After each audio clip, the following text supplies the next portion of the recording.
नमस्कार, मेरा नाम सौरभ मलिक, मैं फाउंडर हूँ ग्रोवेल मनी का।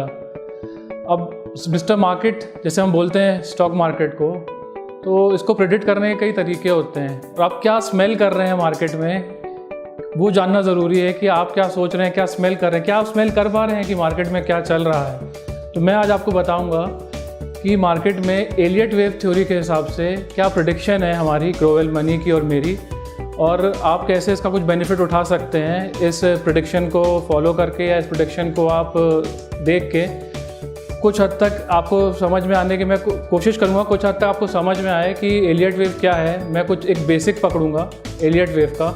हम लोग एनालिसिस करते हैं, fundamental analysis, technical analysis.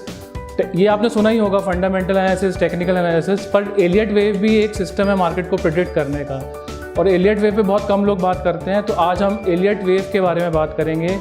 Elliott wave theory कहाँ से आई? ये एक सर थे एलियट, मिस्टर एलियट, उनने डिस्कवर करी एलियट। अब इसमें अगर अपन बेसिक टेनेंट्स इसकी बात करें, बेसिक टेनेंट्स की अगर एलियट वेव की बात करें, तो मेरा कहने का मतलब ये है कि बेसिक कैलकुलेशन एलियट वेव की क्या है। तो एलियट वेव ये बोलता है कि जब मार्केट एक ट्रेंड में चल रहा होता है, तो बेसिकली जो इम्पॉर्टेंट जो मूविंग ट्रेंड है मार्केट का, वो ट्रेंड कितने स्टेप्स पे आगे बढ़ता है, और जो करेक्टिव ट्रेंड क्या होता है। अगर हम यहाँ ग्राफिकल रिप्रेजेंटेशन देखें इसकी एलियट वेव की, तो अगर ट्रेंड ये है कि फर्स्ट वेव ऊपर जाएगी, सेकंड वेव फिर नीचे आएगी, थर्ड वेव फिर ऊपर जाएगी, और फोर्थ वेव नीचे आके फिफ्थ पे ख़त्म होगी। अब अगर आपको बेसिक चीज़ समझनी ये है कि अगर फर्स्ट वेव ऊपर गई है, तो जो सेकेंड वेव नीचे आएगी वो फर्स्ट वेव के बॉटम से नीचे नहीं आएगी। फिर थर्ड वेव ऊपर गई है तो वो फोर्थ वेव के, थर्ड वेव ऊपर गई है, फिर फोर्थ जो नीचे आएगा वो सेकंड वेव के टॉप से नीचे नहीं आएगा, और फिफ्थ पे ये ट्रेंड खत्म होगा। यहाँ पे एक मेजर करेक्शन की उम्मीद होती है। मेजर करेक्शन दो टेनेंट्स पे पूरा होता है, ए बी फिर ऊपर और फिर सी। फिर से आप देखिए ए बी सी, तो पूरा फॉर्मेशन एलियट वेव का ऐसे बनता है। आपको यहाँ पे चार्ट्स में दिख रहा होगा पूरा फॉर्मेशन एलियट वेव का कैसे फॉर्म हो रहा है। अब हर वेव्स कैसे चल रही है, और हर वेव्स के अंदर भी वेव्स वैसे ही परफॉर्म कर रही हैं जैसे पूरे वेव्स में ये कैलकुलेशन है, वो एक माइन्यूट वेव में भी सेम कैलकुलेशन है। जो एक बड़ी पिक्चर आप देखोगे, छोटी पिक्चर भी आपको वही दिखेगी सेम, उसमें फ़र्क नहीं आएगा। तो इस हिसाब से अब मैं बहुत डिटेल या बहुत माइन्यूट, मैंने आपको एक बेसिक चीज़ बताई है, बहुत डिटेल या बहुत माइन्यूट चीज़ें नहीं बताई हैं। बेसिक आप ये पकड़ो कि जो मैंने आपको बोला है उस हिसाब से अभी की जो मार्केट की कंडीशन है उसमें ये कहाँ बैठ रही है।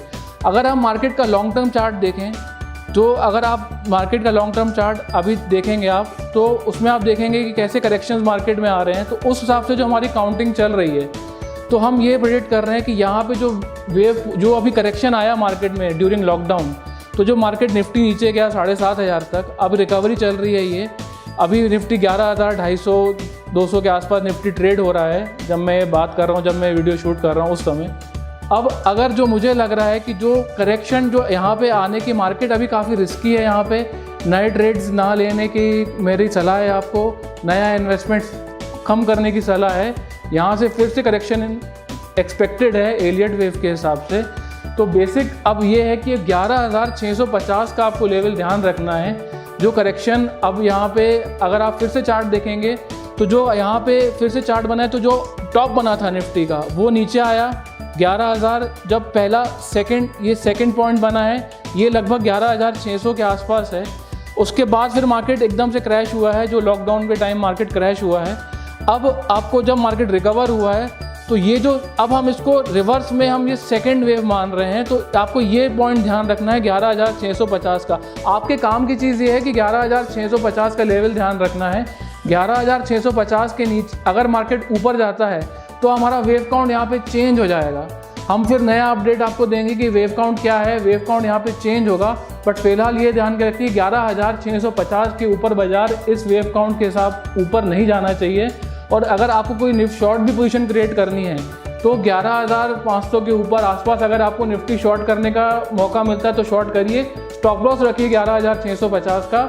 मुझे लगता है इस ट्रेड में पैसा बनना चाहिए। और अगर आप इन्वेस्टर हैं, तो आप इन्वेस्ट करना चाह रहे हैं, तो अभी इन्वेस्टमेंट थोड़ा होल्ड करिए, ऐसे स्टॉक्स को चुनिए जो मतलब अभी तो फिलहाल मैं तो कहना चाहूँगा अभी इन्वेस्टमेंट्स आप होल्ड ही करिए। फिलहाल कुछ टाइम आप मार्केट अपन अभी देखते हैं 11,650 का लेवल मार्केट में टूटता है कि नहीं टूटता, फिर अपन डिसाइड करेंगे आपको कि आगे क्या करना है क्या नहीं करना है। एक नई स्ट्रैटेजी, नया सिस्टम, नई वेव काउंट मैं फिर से लेके आऊँगा आपके पास। तब तक के लिए नमस्कार।